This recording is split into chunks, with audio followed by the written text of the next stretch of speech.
भारताचं पहिलं national park जिथे वाघ फक्त शिकारी नाही आहेत, जंगल फक्त जंगल नाही आहे आणि काही भाग आजही सामान्य माणसासाठी बंद आहेत. हे आहे जिम कॉर्बेट नॅशनल पार्क, जिथे निसर्ग स्वतः रहस्य लपवतो. नमस्कार मित्रांनो, तुम्ही पाहताय मिस्टेरियस मराठी आणि आज आपण जाणून घेणार आहोत की भारतातील सर्वात प्रसिद्ध जंगलापैकी एक जिम कॉर्बेट नॅशनल पार्क. पण हा व्हिडिओ फक्त वाघांबद्दल नाही तर त्यांच्या रहस्यांबद्दल आहे, जे जंगल आजही लपवून ठेवतं आहे. जिम कॉर्बेट नॅशनल पार्क हे उत्तराखंडमध्ये आहे. 1936 साली हे पार्क हेली नॅशनल पार्क नावाने सुरू झालं. नंतर महान शिकारी आणि निसर्गप्रेमी जिम कॉर्बेट याच्या नावावरून याचं नाव बदललं गेलं.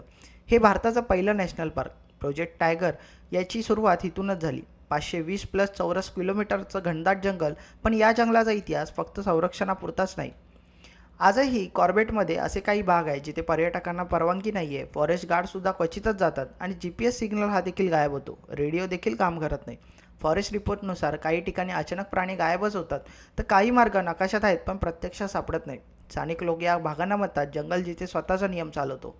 कॉर्बेटमधील वाघांबद्दल फॉरेस्ट ऑफिसर एक गोष्ट मान्य करतात की इथले वाघ माणसाला टाळतात, पण काही वेळा ते माणसाला ऑब्झर्व करतात. काही वाघ एकाच मार्गाने वर्षानुवर्षे फिरतात. काही वाघ रात्री कधी दिसतच नाहीत, तर काही वाघांचा टेरिटरी हा अचानक बदलतो. कारण अज्ञात आहे.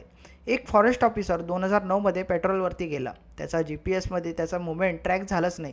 तो परत आला पण म्हणाला, मी जंगलात नाही तर कुठेतरी वेगळ्याच जागी होतो. जिम कॉर्बेटने स्वतःने 33 मॅन इटिंग टायगर्स आणि लेपर्ड्स मारले, पण कॉर्बेट यांचं मत वेगळं होतं. कोणताही वाघ हा जन्मता माणूस खाऊ नसतो. जंगलात काहीतरी बिघडलं की प्राणी बदलतो. काही मॅन इटर्सच्या स्वविच्छेदनामध्ये जुन्या गोळ्या, तुटलेले दात आणि हाडांचे विकार, म्हणजेच माणूसच जंगलाला आधी इजा करत होता.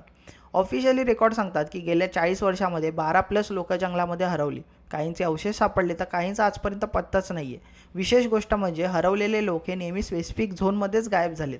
स्थानिक गाईड म्हणतात की जंगल काही लोकांना परत येऊच देत नाही. रात्री कॉर्बेटमध्ये काही फॉरेस्ट स्टाफ ऐकतात की धातूसारखा आवाज, लांब शिट्टीसारखा साऊंड आणि कधी एकाच वेळी सर्व प्राणी शांत.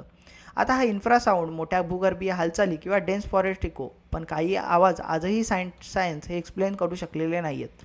फॉरेस्ट ऑफिसरमध्ये एक कॉमन वाक्य आहे, कॉर्बेट जंगल हे जिवंत आहे. जंगल तुमची चूक लक्षात ठेवतं.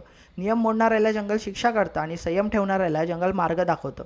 ही सुपरपोजिशन नाही आहे, तर हा डिकेडचा अनुभव आहे. जिम कॉर्बेट नॅशनल पार्क हे फक्त जंगल नाही आहे, ते एक संतुलन आहे मानव, प्राणी आणि निसर्ग यांच्यातलं. काही रहस्य उलगडून आहेत, हेच जंगलाचं संरक्षण असू शकतं. तुम्हाला काय वाटतं कमेंटमध्ये नक्की सांगा. आणि व्हिडिओ आवडला असेल तर व्हिडिओला लाईक करा, शेअर करा आणि सबस्क्राईब करायला विसरू नका.